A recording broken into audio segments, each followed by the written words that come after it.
Look closely at this Mazda 3 Turbo. The design is simple and lovely and flowing. A triumph of elegance, right down to the wheels that fill up the arches. I need to get into some of the real performance and engineering details here, but I also want to say right off the bat, the car looks terrific. The exterior design is smooth and modern, and then the interior, wow.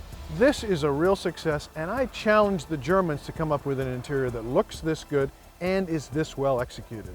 Yes, the front wheels could be pushed forward just a bit more. That would reduce the overhang in the front.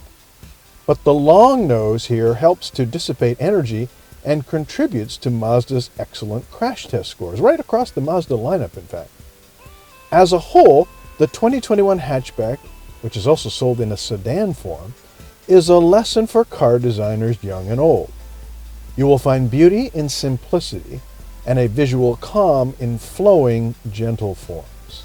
As artwork, the Mazda 3 Turbo is a delight, but the looks here in 2021 are secondary to the new Turbo's performance story. Well, I'm here at the Golden Ears Cheese Crafters, one of these very cool cheesy places out in deepest, darkest Ladner, about an hour's drive outside of downtown Vancouver. Anyway, this is a test drive of a new model from Mazda, which is finally doing what many of us have advocated Mazda do for 2 decades, which is challenge the Germans. The Mazda 3 Turbo is arguably Mazda's most significant assault on the Germans in general and the low end of the premium market in particular.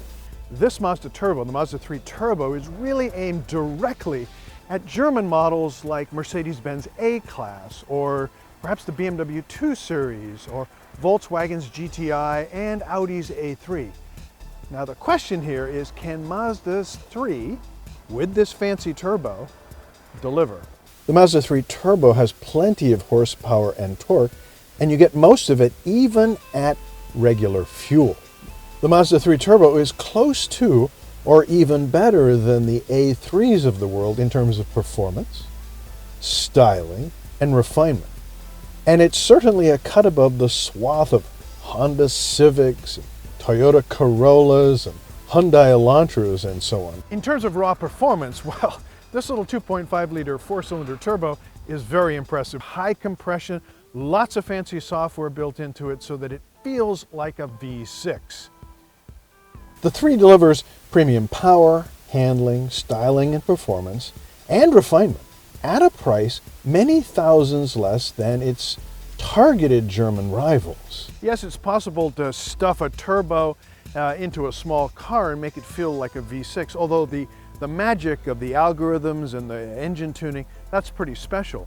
What really sets this car apart, though, is the way the chassis has been tuned. There's a mixture of hardware and software that creates a car that feels solid but pliable. I won't get into all the details about how Mazda's engineers played with the tires and the bushings and the suspension geometry and even a lot of the software to handle the turbo's greater output, and how the engineers worked with the all-wheel drive algorithm to maximize grip during acceleration, stopping, and cornering. You can read all the gearhead stuff right here. But I must mention a little feature called G Vectoring Control.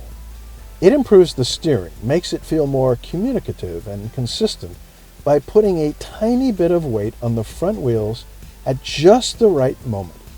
Because of this, your inputs into a corner are minimal and unhurried, and you come out with very few adjustments to the steering.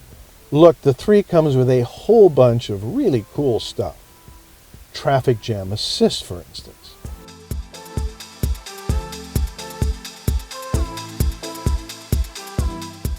And a 360-degree monitor, not to mention a superb Bose sound system. I also want you to take in the driver-focused cockpit. Look at it very carefully. How all the controls are within easy reach, and how all the driving information is in the driver's sightline. I'd also point out that Consumer Reports ranked Mazda first among all brands for reliability. That's far, far ahead of the nearest German competitor, Porsche, which brings me back to pricing. The Mazda argument is that the Mazda 3 Turbo offers more for the money than its key German rivals. And there's no mistaking the fact that the Audi A3, the Mercedes-Benz A-Class, and its ilk have certainly gone down market. If you don't believe me, I challenge you. Go test drive them all back to back, and then let me know what you think.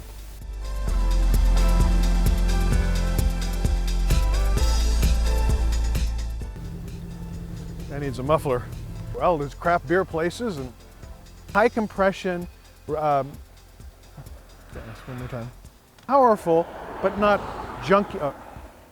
Start again.